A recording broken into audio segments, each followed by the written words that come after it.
Et donc maintenant, on va passer à la dernière présentation, toujours dans notre séquence pas de côté.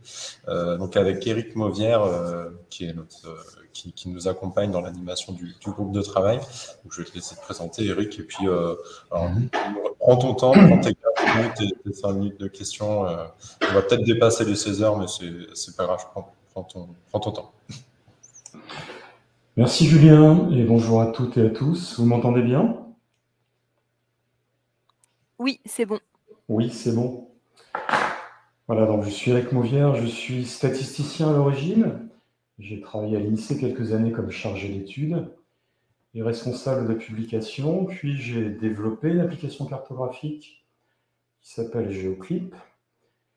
Et maintenant, je suis consultant formateur en data visualisation et statistique. Donc, je vais vous parler aujourd'hui d'un projet de data visualisation grand public qui s'appelle Visadresse. On mettra le lien juste après. Donc, il ne s'agit pas là d'un outil facilement partageable ou récupérable, mais d'une réalisation dont je vais vous expliquer l'esprit avant de vous montrer à quoi cela ressemble. Donc, le projet Visadresse, il vient du ministère de l'Agriculture et plus précisément du service de statistique agricole. Alors, j'essaie de faire défiler à droite la diapositive.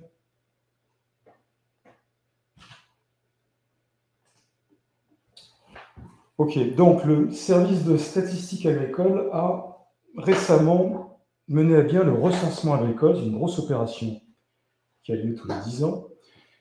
Mais au moment de diffuser les résultats, il s'est interrogé sur la meilleure façon de le faire, prenant conscience que leur publication habituelle n'était pas très sexy, ni probablement très utilisée. Ils ont réuni un panel avec des agriculteurs, avec des représentants de la société civile, des journalistes, des acteurs de terrain, des élus, des lycéens. Et ils se sont aperçus qu'en effet, leur publication, voire leur site, n'était pas consulté. Alors, il y a deux types de réactions.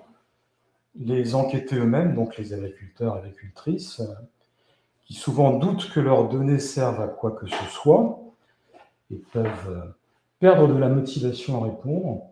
Puis le grand public qui ne comprend rien ou qui ne trouve pas les publications proposées et qui pourtant aimerait bien avoir des données sur l'agriculture. Il y a des enjeux de société, d'environnement qui sont extrêmement importants. Alors à la suite de cela, de cette consultation donc, de ces usagers, le service de statistique agricole en a tiré 3 enseignements majeurs. D'abord, en écoutant les agriculteurs, on s'est aperçu, parce que j'ai participé à la démarche, vous l'avez compris, avec le service de stat agricole. Donc les agriculteurs nous ont dit, nous, quand on veut trouver de l'info sur Internet, ce qu'on utilise, c'est notre téléphone, parce que c'est l'outil qui nous permet de piloter notre exploitation, et puis en plus, quand on a du temps, sur le tracteur ou dans les bâtiments, le téléphone est bien pratique. Donc, si vous pouvez nous proposer des choses sympas, sexy, et qui passent sur téléphone, c'est vraiment l'idéal. Donc, sympa, sexy, ça veut dire aussi des graphiques ou des textes dont le contenu est immédiatement compréhensible, il n'y a pas besoin de lire des légendes, c'est pas écrit tout petit, il n'y a pas besoin de cliquer partout pour accéder à des choses qui nous parlent. Et puis enfin, avec des indicateurs qui soient simples et proches de notre quotidien, qui nous parlent de notre vie, de nos enjeux, par exemple les transmissions d'exploitation, de nos nouvelles pratiques, l'agriculture biologique, les circuits courts ou les traitements phytosanitaires. Donc c'était notre cahier des charges au moment de concevoir le projet Visadresse, c'était fin 2020. L'ambition était de présenter les premiers résultats du recensement agricole en premier aux agriculteurs eux-mêmes pour les remercier d'avoir bien répondu à l'exercice. Bon, voilà un premier aperçu pour celles et ceux qui ne connaîtraient pas Visadresse encore, de ce à quoi ça ressemble. Alors, j'ai mis à gauche la façon traditionnelle dont les statisticiens agricoles communiquaient. Ils font encore un peu comme ça aujourd'hui, avec des 4 pages, 3 colonnes, donc c'est écrit petit, avec des graphiques plus ou moins intimidant. Et donc, le projet Visagrès, c'est ce que vous voyez à droite, format de téléphone, hein, donc plutôt étroitisé, mais avec des graphiques entremêlés avec des textes. Donc, on parle de scrollytelling, c'est la forme que nous avons adoptée. L'usager ou l'usagère fait défiler donc, à son rythme, à son gré, un récit pour revenir en arrière, et chaque graphique qui lui est présenté est agrémenté de petits panneaux explicatifs défilants, synchronisés avec le graphique et qui peuvent aussi en changer l'apparence. C'est-à-dire qu'on met le focus, par exemple, sur un endroit du graphique, ou quand on présente une carte, on peut être amené à zoomer sur quelques départements, quelques régions, et ainsi délivrer un commentaire ciblé et approprié. Pour aller à la fin de mon PowerPoint, donc voilà l'adresse. Alors je vais la copier dans le chat et peut-être vous faire une petite démo très rapide. Est-ce que je suis bien dans le chat? Bon, voilà, comme ça vous aurez l'adresse de Visagrest. Sinon, il suffit de le taper dans son navigateur. Alors je vais partager mon écran pour vous montrer quelques aperçus vraiment très rapides. D'abord du panneau d'accueil, peut-être que je ferai plusieurs partages successifs. Donc voilà à quoi ressemble l'entrée dans l'application. C'est très dépouillé et ça se veut accueillant avec, vous le voyez, un ciblage vers, en premier lieu, les agriculteurs, ici une agricultrice, mais aussi tous les acteurs de terrain, le citoyen au sens large, intéressé par l'agriculture française. Alors, je vais vous montrer maintenant, en changeant peut-être le partage, pour trouver un nouvel onglet. Excusez-moi pour ces petites manips.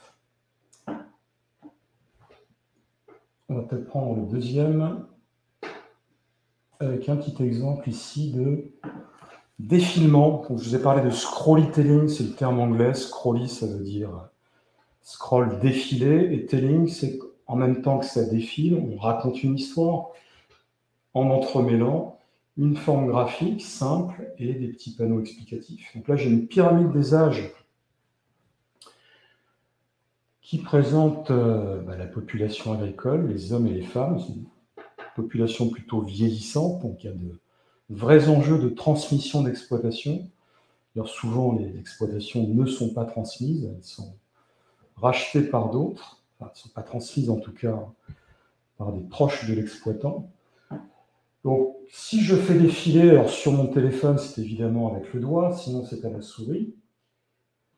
Vous voyez qu'en même temps que des panneaux se promènent, la forme de mon graphique change, de telle sorte que j'ai toujours une belle synchro entre mon graphique et les explications. Je ne vous demande pas de lire là, au moment où je vous le présente, c'est juste sur la forme. Je vais poursuivre un petit peu plus bas avec l'exemple d'une carte. Ici, on a une typologie de département. Donc la carte va être amenée à zoomer avec un commentaire là qui concerne le sud-ouest et le littoral méditerranéen, qui est donc contextualisé. Donc là, je suis plutôt en format, on va dire, tablette. Je vais vous montrer ce qui se passe en format téléphone, et je terminerai là-dessus. Je passe à un autre onglet pour simuler le téléphone. Ça devrait être celui-là. Voilà, donc avec un écran plus étroit, vous voyez que tout est conçu, qu'il s'agisse de cartes ou de graphiques, avec des choix sémiologiques assez simples, pour que la consultation soit lisible et possible sur téléphone de la même manière. Donc là, je vous remontre un petit effet d'animation et de zoom sur une carte, avec des panneaux qui, cette fois-ci, sont au-dessus des graphiques. Donc on peut avoir toujours le choix de forme extrêmement basique, qu'il s'agisse de cartes ou de graphiques, compréhensibles même si on n'est pas un expert de la donnée ou de la visualisation graphique, avec le souci de faire parler les données.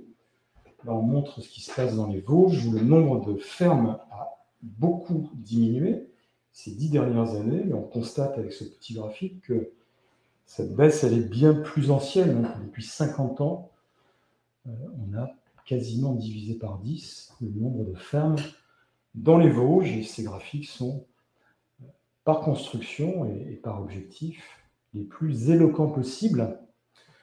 Bon, voilà le sens de la démarche Visagrèce. Je termine là-dessus en disant qu'il y a aujourd'hui une petite dizaine de récits, 7 déjà publiés, 4 autres dans les tuyaux. Alors je vais arrêter le partage, je crois que c'est la dernière diapositive qui en parle.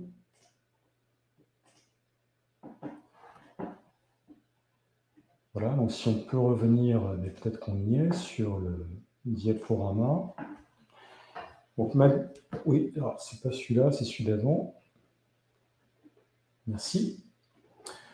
Donc voilà un petit aperçu, si vous allez visiter Visagreste, du sommaire qui vous est proposé. On parle de vise, V-I-Z.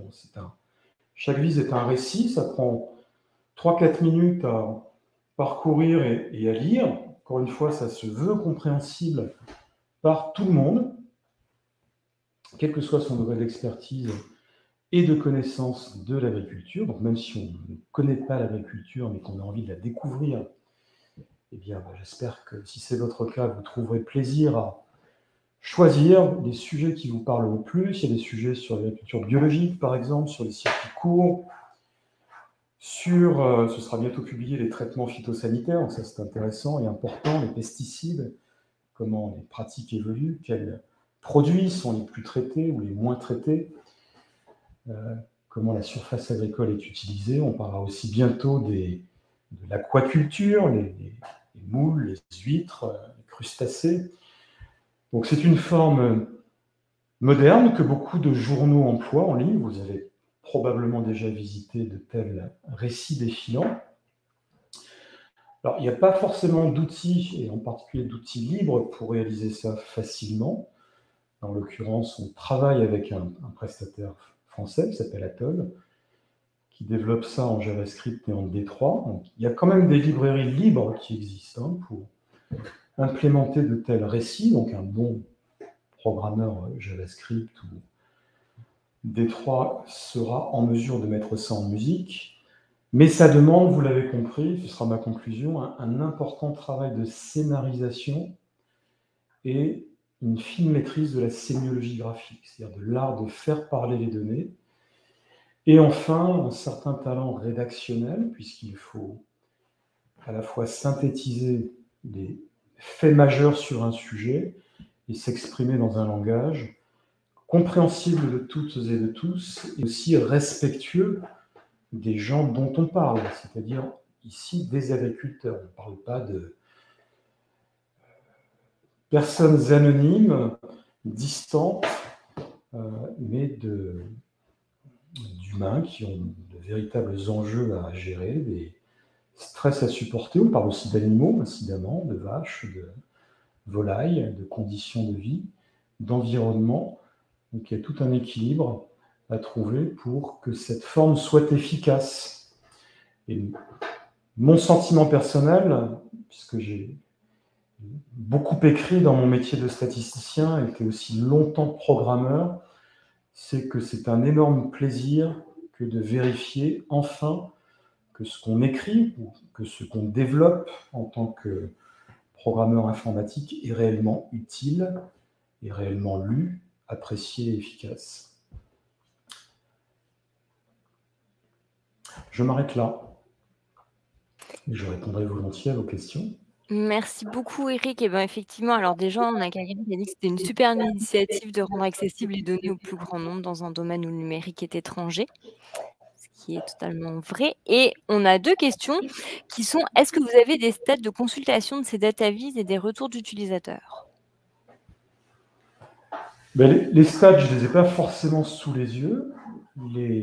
Tous les agriculteurs de France et de Navarre ont reçu le lien et ils sont même régulièrement réactivés, si j'ose dire. Donc, ce qu'ont pu me dire mes collègues, mes interlocuteurs statisticiens agricoles, qui ont pu discuter avec de vrais agriculteurs, puisqu'ils les rencontrent récemment, c'est qu'en effet, en termes de compréhension de la forme, même si on n'est pas habitué à manier des chiffres, à voir des graphiques, et encore moins à lire des études statistiques, ils ont vu avec plaisir des gens se prendre au jeu et surtout aller au bout du récit. Ça a aussi pu être vérifié chez certains de mes interlocuteurs, mais je l'ai moi aussi vérifié quand ils le montrent à des membres de leur famille, à leur femme ou leur mari, à leurs enfants ou leurs parents. Une forme qui, à la surprise générale d'ailleurs, accroche bien, contrairement à la multitude de tableaux de bord qu'on peut en effet consulter, et qui sont souvent un peu arides et intimidants, et qui font que les gens décrochent très vite. Le problème de la data visualisation, c'est que dès qu'un graphique, vous pouvez avoir 4-5 graphiques dont une bonne moitié sont superbement construits, et dès que les gens peinent sur un de vos graphiques, au bout de 10 secondes, ils n'ont toujours rien compris, ils ne savent pas par quel bout le prendre, eh bien, ils tournent la page, ils ferment l'onglet, et c'est fini, et ils risquent même de ne plus jamais revenir.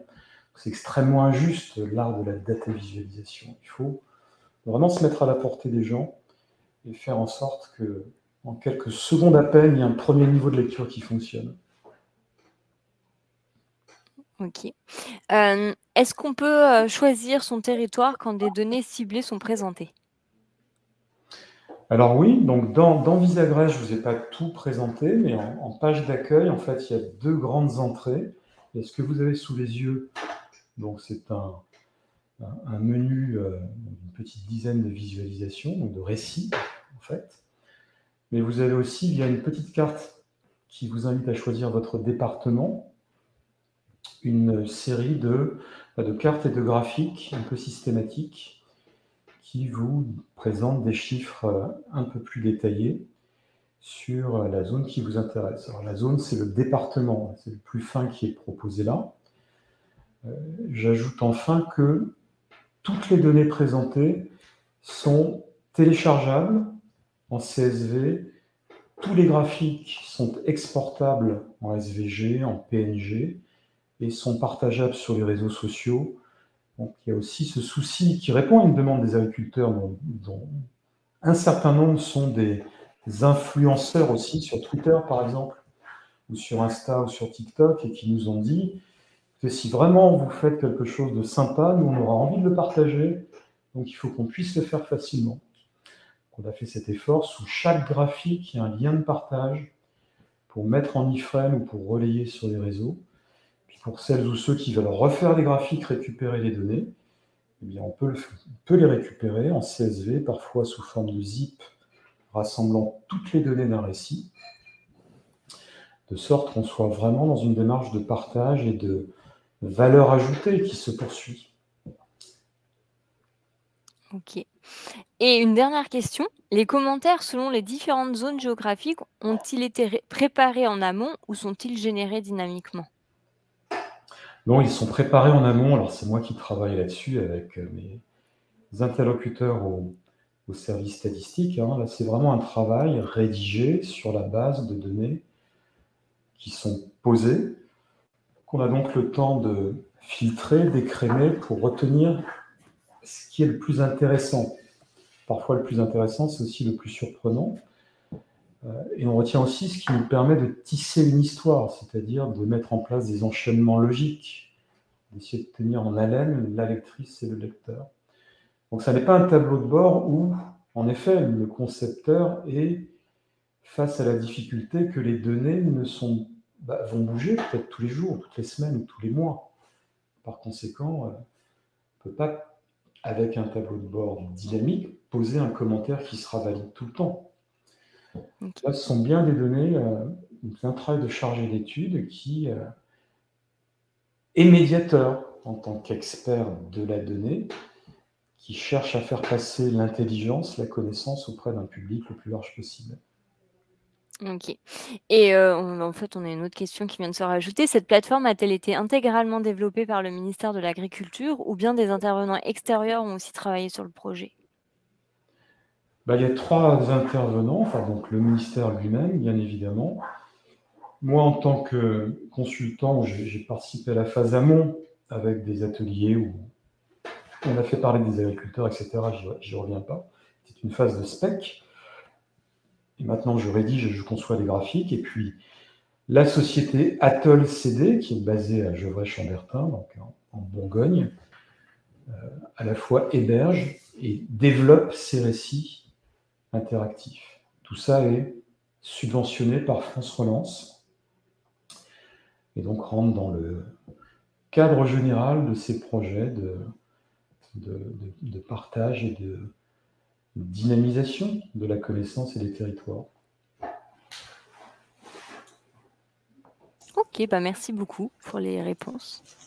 Merci beaucoup, Eric. Merci à tous les intervenants, Sylvain, Stéphane, Hervé, Marie, bien sûr. Donc, c'était notre deuxième webinaire Valorista Data. Restez connectés sur nos réseaux pour le prochain. Je ne sais pas quand il aura lieu, peut-être à la rentrée, vers septembre, j'imagine. Enfin, en tout cas, on va concocter ça avec le groupe de travail Valorista Data. Si vous voulez participer à la construction du programme, rejoignez-nous. Je vous ai donné le lien d'inscription au départ. Vous étiez encore très nombreux à nous suivre, donc ça nous fait vraiment plaisir. Et puis, je vous souhaite une bonne fin de journée et à bientôt. Au revoir. Merci, au revoir.